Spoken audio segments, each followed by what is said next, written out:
Surgery కంటే hospital bill అంటేనే భయం. అదే మధ్య తరగతికి అందుబాటు ధరలో వైద్యం. Medistar hospitals.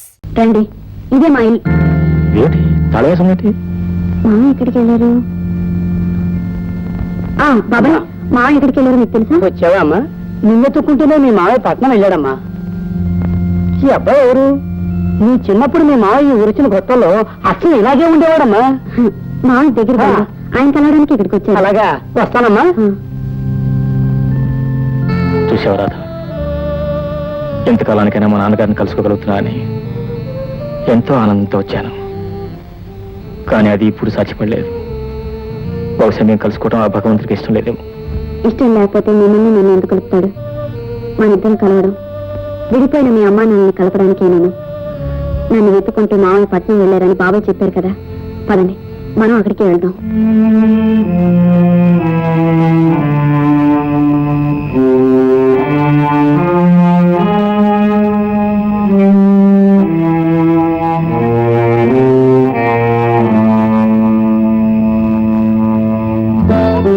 పలహారం ఇక్కడ పెట్టమంటారా? ఈ రోజు నేను ఉపవాసం ఉంటానని నీకు తెలియదా? ఈ రోజు మీ పెళ్లి రోజా అమ్మా? పెళ్లి నాడు మీరు ఉపవాసం ఉంటారన్న సంగతి మర్చిపోయానమ్మా. మురళి ఫోన్ చేశారా? మురళీబాబు రాధమ్మ కలిసి పండక్కి అందరికీ బట్టలు కొనడానికి వెళ్ళారమ్మా. వాళ్ళు రావడానికి చాలా ఆలస్యం అవుతుందని మరీ మరీ చెప్పారమ్మా. నువ్వు వెళ్ళు.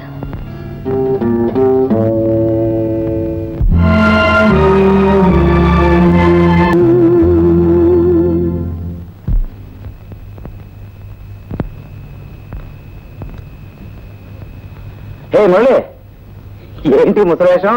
కాలేజీలో ఫ్యాన్సీ డ్రెస్ కాంపిటీషన్ ఏమైనా జరిగిందా? సరే అండి, నా పేరు మురళి కాదు, శంకర్రావు. ఓహో, వేషంతో పాటు పేరు కూడా మార్చుకున్నానంటే బాగుంది. ఓ పని చేయి, మెడ్రాస్ వెళ్ళి ఓ పెద్ద డైరెక్టర్ని కలు, సినిమాల్లో మంచి వేషాలు ఇస్తాడు. మీకు చెప్పేది నా పేరు మురళి కదండి, శంకర్రావు. మా మురళి కూడా ముమ్మూర్తిలా మీలాగే ఉంటాడండి. అవును, దగ్గుతున్నారేంటి? ఒంటు బాగాలేదా? మై గాడ్, ఇదేంటండి బాబు, ఒళ్ళంతా కాలిపోతుంది. సరే, మీ మురళి కాదు, బాగానే ఉంది. పేషెంట్, నేను డాక్టర్ని. రండి, కారెక్కండి. పర్వాలేదండి. పర్వాలేదు, నా మాట వినండి. రండి, ఎక్కండి. Good morning sir. హలో, కూర్చోండి. Thank you. What can I do for you? మరేం లేదండి, మా నాన్నగారు. Just a minute. 202. Yes sir. Come on ఐసే. అందరూ జాగ్రత్తగా ఉండండి. ఇప్పుడు చెప్పండి. అదేనండి, మా నాన్నగారు నన్ను వెతుకుంటే ఈ ఊరు వచ్చారండి. వారికి కూడా అదేం లేదు. మా మామయ్య గారు, అదే వీళ్ళ నాన్నగారు. అబ్బా, తెలుసమ్మా, మీ ఆయన గారు తండ్రి గారు మీకు మామగారు కాక మీకు తండ్రి గారు అవుతారా? విషయానికి వచ్చేయండి. అదేనండి, మా నాన్నగారు వెతుకుంటూ మేము ఆ ఊరు వెళ్ళామండి. మేము ఆయన ఎత్తుకుంటే ఆ ఊరు వెళ్ళాము. తెర అక్కడికి వెళ్ళేసరికి ఆయన లేరండి. ఆయన వెతుకుంటూ మళ్ళీ ఇక్కడికి వచ్చాము. బస్ స్టాండ్ లో, రైల్వే స్టేషన్ లో, పార్క్ లో అవి ఇవి తిరిగాం. కానీ ఎక్కడ కనిపించలేదు. అదే ఇదే కంప్లైంట్ మీకు ఇద్దామని. Correct correct. ఈ దుర్ముహూర్తం గ్రేడ్ దగ్గరికి వచ్చారు, అవునా? ఇక చూడండి, 10 నిమిషాల్లో నా మేధస్సు, నా శక్తులంతా ఉపయోగించి ఎక్కడున్నా సరే వెతికి మీ నాన్నగారిని ఇట్టే పట్టేస్తాను. 1 మినిట్. మీ నాన్నగారి పేరేమన్నారు? కె శంకర్రావు అండి. ఓకే, చాలు. కె శంకర్రావు. ఇన్స్పెక్టర్ గారు, ఇన్స్పెక్టర్. అదే దుర్మూర్తి గారు మీరు? హలో డాక్టర్ గారు, కూర్చోండి. How are you? Fine. Hello doctor uncle. ఇదేంటి మీరు ఇద్దరు ఇక్కడ? ఒక్క నిమిషం తర్వాత మాట్లాడతాను. అవును, మీ ఇన్స్పెక్టర్ గారు ఎక్కడ? ఇన్స్పెక్టర్ గారు ఎక్కడ? ఏవో చిన్న చిన్న కేసులు చూసుకోవడానికి బయటకు వెళ్ళాడు. పెద్ద పెద్ద కేసులన్నీ నా నెత్తి మీద పడేస్తాడు. అవన్నీ నేను చూసుకోలేక చచ్చిపోతున్నాను. సరే అంకుల్, మీకు ఇన్స్పెక్టర్ పని ఏంటి? ఏం లేదు మురళి, సరిగ్గా నీలాగే ఉన్నాడు ముసలాయన. నాకు రోడ్డు మీద కనిపించాడు. పాపం ఆయనకి ఊళ్ళో నాన్న వాళ్ళు ఎవరు లేరట. ఆరోగ్యం కూడా బాగలేదు. తీసుకెళ్లి నా డిస్పెన్సరీలో జాయిన్ చేశాను. ఎందుకైనా మంచిదని స్టేషన్ లో రిపోర్ట్ ఇద్దామని ఇలా వచ్చాను. పేరేమన్నారు? కె శంకర్రావు అండి. కె శంకర్రావు.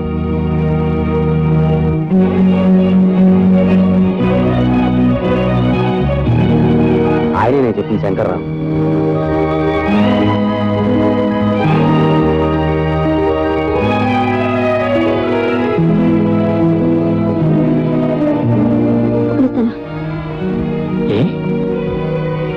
శంకర్రావు గారు, శంకర్రావు గారు, 1 మినిట్.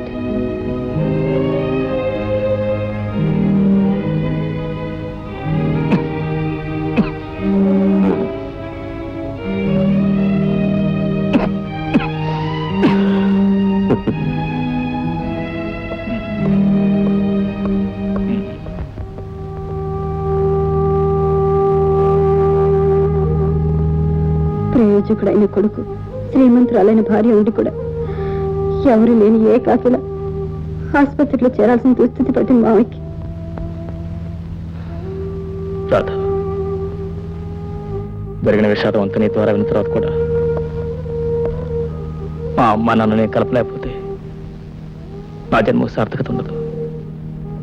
అందుకే అందుకే ఎలాగైనా మా అమ్మని హాస్పిటల్ రప్పించాలి. వచ్చిన తర్వాత వాళ్ళిద్దరిని ఇక్కడే కలపాలి. ఎలా? ఎలాగనేది మన ఇద్దరం ఇంటికి వెళ్ళి జాగ్రత్తగా ఆలోచిద్దాం. ఓకే, రా వెళ్దాం. అవును, మనం అనుకున్నాయన్ని గుర్తుపెట్టుకున్నాడుగా? గుర్తుంది. నేను గుర్తు పెట్టుకోవడం కాదు, మీరు బ్రహ్మాండంగా నటించాలి. నటన ఆ విషయం నాకు వదిలేవా? యాక్టర్ నువ్వు చెబుతావంటే సరే. డాక్టర్ మీకు తెలుసా? చెప్పాను, ఆయన రెడీగా ఉన్నారు. మీరు కేకలు పెట్టలే, ఆలస్యం. అది మన చేతిలో ఉందో, నోట్లో ఉంది చూడు. అమ్మా అమ్మా అమ్మా, కడుపులో నొప్పి. కేక పెట్టండి. అమ్మా అమ్మా, కడుపులో నొప్పి. అమ్మా, కడుపులో నొప్పి. అమ్మా, బొప్పుడు నాకు తెలియట్లేదమ్మా. ఆయన పైన పెట్టు, కడుపు నొప్పి. మెట్ల మీద అమ్మా. పేరు. అమ్మా అమ్మా అమ్మో, కడుపులో నొప్పి. అమ్మా ఒరేయ్, అమ్మా, ఒరేయ్, కడుపు నొప్పి, ఎందుకురా? నొప్పి, నొప్పి, కడుపు. సరే, కడుపులో నొప్పి, నొప్పి, నొప్పి. నువ్వు డాక్టర్ ఫోన్ చేయి. అమ్మా, కళ్ళు తిరుగుతున్నాయి, ఒళ్ళు తిరుగుతున్నాయి, నువ్వు తిరుగుతున్నా, నేను తిరుగుతున్నా, ఒళ్ళు తిరుగుతున్నాయి, నువ్వు తిరుగుతున్నా, నేను తిరుగుతున్నా. ఏమైనా తల తిరుగుతుందంట, కడుపు నొప్పంట. కడుపులో నొప్పా? ఎక్కడా?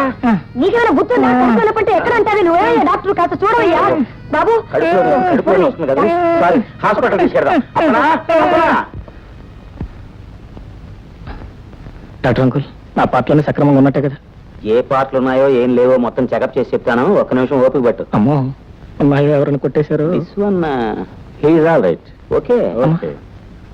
అవును మురళి, నొప్పి ఇంతకు ముందు ఎప్పుడన్నా వచ్చిందా? ఇంతకుముందు ఎప్పుడు రాలేక ముందు రాదు కూడా. రాదని నువ్వెలా చెప్పగలవు? మీరు ట్రీట్ చేసిన అంకుల్ ఇంకెందుకు వస్తుంది? కడుపులో ఎలా ఉంది?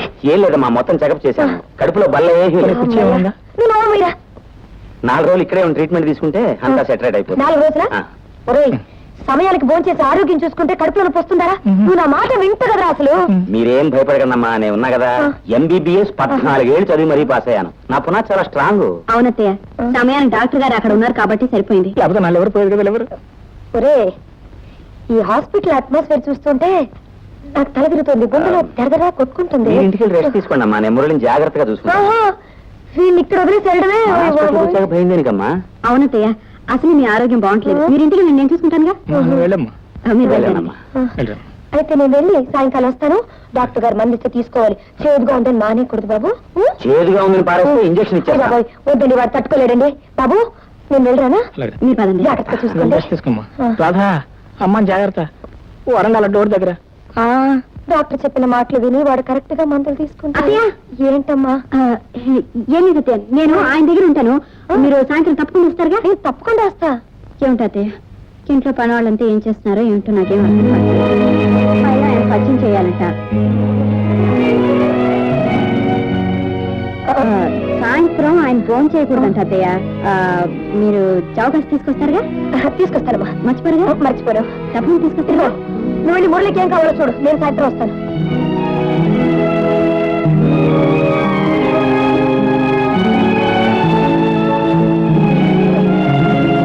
ఆయన పేరు శంకర్రావమ్మ. ఇప్పటికే ఆయన వ్యాధి చాలా ముదిరిపోయింది. ఆపరేషన్ చేయకపోతే నయం అవటం కష్టం. మరి ఇంకెందుకు ఆలస్యం చేస్తున్నావు?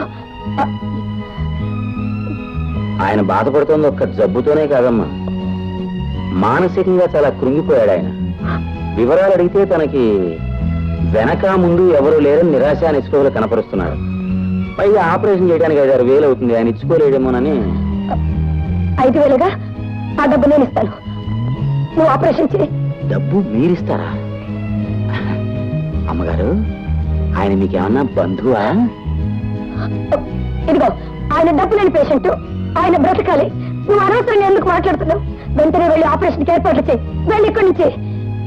అలాగేనమ్మా, అలాగే.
Operation success Murali. Thank you. He'll be all right. మీరు నా ఈ జన్మలో తీర్చుకోలేండి డాక్టర్ గారు. ఏ ఆధారం లేని నాకు ఆశ్రయం ఇచ్చి ఫీజు కూడా తీసుకోకుండా ఆపరేట్ చేశారు. నేనేం ఉచితంగా ఆపరేషన్ చేయలేదండి మీకు. నా ఫీజు నాకు ముట్టింది. ఫీజా? అవును. ఏ ఆధారం లేని వాళ్ళకి దేవుడే ఆధారం అంటారు. మిమ్మల్ని మాత్రం ఓ దేవత ఆదుకుందండి. ఎవరా దేవత? పార్వతమ్మ గారు. ఏ పార్వతమ్మ? అదే మన ప్రభాకర్ కెమికల్స్ పార్వతమ్మ గారు.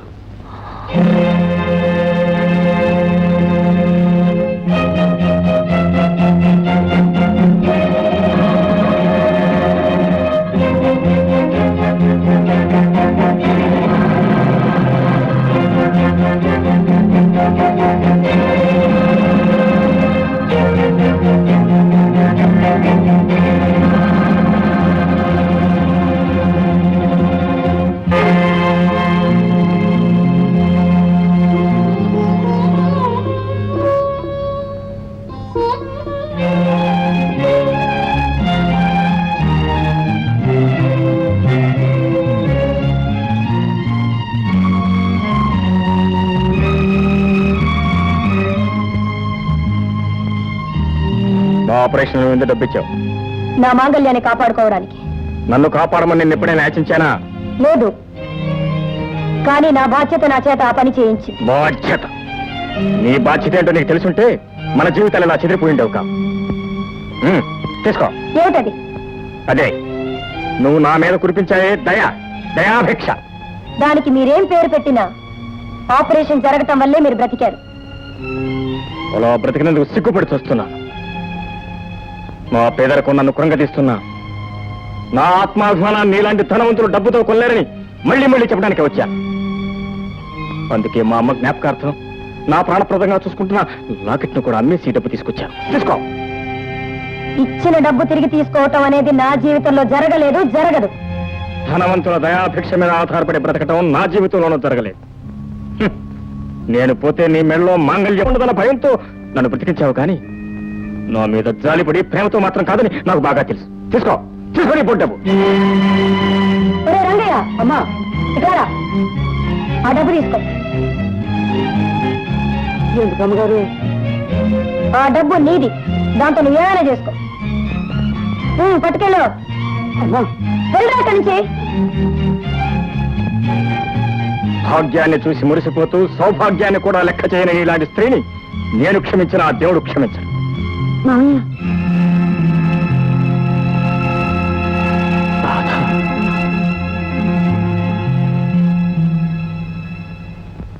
మామయ్య, ఇతనే మీ అబ్బాయి.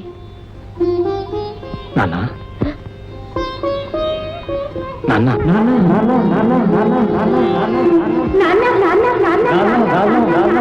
నాన్న, నీ పరిస్థితుల్లో నాన్న నాన్న అని పదే పదే అనిపించుకోవాల్సిన ఈ మాటలు నీకు 25 ఏళ్ళు వయసు వచ్చిన తర్వాత తొలిసారిగా వినాల్సి వచ్చింది. మన మధ్య రక్త సంబంధం తప్ప ప్రేమ బంధం చోటు చేసుకోలేదు నాయన. ఇది మన దురదృష్టం. విచారించకండి నాన్నగారు, త్వరలోనే అన్ని బంధాలు చక్కపడతాయి. చక్కపట్టు ఇంకా ఏం చక్కపడతాయి నాయన. అన్ని బంధాల్లోకి ముఖ్యమైన అనుబంధం నా జీవిత బంధం ఇలా తయారైన తర్వాత రాధ, నువ్వు ఇంట్లో ఒక క్షణం కూడా ఉంటాను వెళ్ళేది. పద. అన్నా, మురళి, రాత్రి వెళ్ళని. అది కదమ్మా, వాళ్ళు అనవసరంగా మాట్లాడుకో. రాత ఎవరని తెలియనప్పుడు నేనే ఇక్కడ ఉండమన్నాను, కానీ ఇప్పుడు నేనే వెళ్ళమంటున్నాను. రాధ ఎవరో ఇప్పుడు మాత్రం నీకు తెలుసా? కేవలం నా మేనకోడలే కాదు, ఆనాడు నీ దురహంకారానికి నీ మూర్ఖత్వానికి బలైపోయి సమయానికి వైద్య సహాయం అందక దారుణంగా చచ్చిపోయాడా నా మిత్రుడు శ్రీధర్రావు. ఆ శ్రీధర్రావు కూతురే ఈ రాధ. ఈ రాధ తండ్రి చావు కారణం నువ్వైతే నీకు జబ్బు చేసి చావు బ్రతుకుల్లో కొట్టు పెట్టాడుతూ ఉంటే నీకు అహర్నిశలో సేవ చేసింది ఈ Radha. You ungrateful creature. Murali, అది కాదమ్మా. నువ్వు ఇప్పుడు ఆలోచించవలసింది వాళ్ళ గురించి కాదు, నా గురించి, మన పరువు గురించి. అమ్మా, నువ్వు రాత్రి మర్చిపోవాలి. అమ్మా, అది మన పరువు గురించి. నా మీద ఏమాత్రం గౌరవం ఉన్నా మీ నాన్న నువ్వు కలుసుకోకూడదు. అమ్మా, అది నా గురించి. చూడు, నువ్వు వెంటనే వెళ్ళి గీతలు తీసుకురా. ఇది నీ గురించి. వెళ్ళు, వెళ్ళి గీతలు తీసుకురా.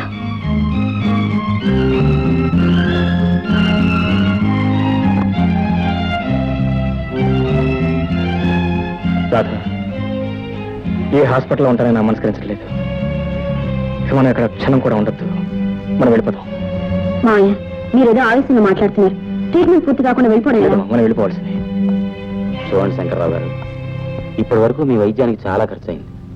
ఇంకో 10 రోజుల పాటు జాగ్రత్తగా మందులు వాడితే గానీ మీ ఆరోగ్యం పూర్తిగా కుదరపడదు. అవును మావయ్య, లేకపోతే చేసినంత వృధా అవుతుంది. ఈ ఊర్లోనే ఏదైనా ఇల్లు అద్దెకి తీసుకుని ట్రీట్మెంట్ చేయించుకుంటే బాగుంటుంది. Correct correct. ఇల్లు అంటే జ్ఞాపకం వచ్చింది.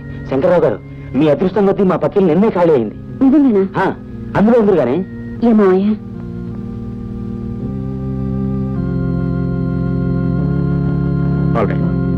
రండి రండి. నాన్నగారు, బాబు నువ్వా? ఇంటికి వెళ్తారండి నాన్నగారు. ఇంటికే? ఏ ఇంటికి బాబు? మన ఇంటికి. అది మన ఇల్లు కాదు బాబు, మీ ఇల్లు, మీ అమ్మిల్లు. అమ్మిల్లు నాన్నిల్లు అంటూ 2 లేవు నాన్నగారు. మనందరికీ ఉన్నది ఒకటే ఇల్లు.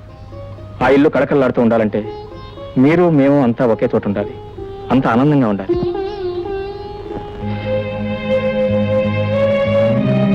మీ ఆవేదన నాకు అర్థమే బాబు. కానీ మీ అమ్మ నేను కలిసి ఉండే అవకాశం ఈ జన్మకు లేదు. ఇక రాదు. ఎందుకు రాదు నాన్నగారు? మీ ఇద్దరి మధ్య ఎప్పుడో వచ్చిన ఒక చిన్న మనస్పర్ధ వల్ల జీవితాంతం ఇలా పంతాలు పట్టింపులతో విడివిడిగా బ్రతుకుతూ బాధపడుతున్న కూర్చుంటారా? నేను మాత్రం ఈ ఒంటరి బ్రతుకు కావాలని కోరుకున్నాను బాబు. మీ అమ్మ మూర్ఖత్వంతో మన జీవితాల్లో అలా తయారయ్యాయి కాబట్టి ఎప్పటికైనా సరిదిద్దుకోమంటున్నాను. అమ్మ పైకి చెప్పుకోలేకపోయినా తనలో తనే ఎంతో కుమిలిపోతుంది. అభిమానం అడ్డొచ్చి తప్ప మీ మీద అనురాగం లేక కాదు. ఆత్మాభిమానాలు మీ ఇద్దరి మధ్య అడ్డుకోవడంలో వేధిస్తున్నాయే కానీ అనుబంధాలు లేక కాదు నాన్నగారు. అనుబంధాలు ఏమిటి? అనుబంధాలు మీ అమ్మ కట్టిన తాళికే విలువించింది తప్ప కట్టుకున్న భర్తను గౌరవించడం తెలుసుకోలేకపోయింది. ఇక మేమిద్దరం కలిసి జీవించడం జరగని పని. ఎందుకు జరగదు నాన్నగారు? ఎంతసేపు మీ ముండి పట్టుదలతో మీరు మాట్లాడుతున్నారు తప్ప మీ కొడుకు పరిస్థితి ఏంటో ఒక్కసారి ఆలోచించారా? ఇన్నాళ్ళు నా తండ్రి ఎవరో నాకు తెలియకుండా బ్రతికాను. ఇప్పుడు తెలిసిన తర్వాత కూడా అలాగే తండ్రి ఎవరో తెలియకుండానే బ్రతకమంటారా? నో, మీరు నాతో వస్తే తప్ప నేను ఇక్కడి నుంచి వెళ్ళను. నేను ఇక్కడే ఉంటాను, మీ దగ్గరే ఉంటాను. వద్దు బాబు, నీ తల్లి నన్ను వదులుకోగలిగిందే కానీ నిన్ను వదులుకోలేకపోయింది. నన్ను వదిలి బ్రతకగలిగిందే కానీ నిన్ను వదిలి బ్రతకలేకపోయింది. అంతేకాదు, తల్లి నుంచి బిడ్డను వేరు చేసి అన్న అపకీర్తి నాకు అంటకట్టొద్దు. తండ్రిగా నా ఆశీస్సులు నీకు ఎప్పుడూ ఉంటాయి. నా మీద గౌరవం ఉంచి నువ్వు రాత్రి మర్చిపోయిన ఆయన మళ్ళీ ఎప్పుడు ఇంట్లో అడుగు పెట్టొద్దు. అంతేనంటారా?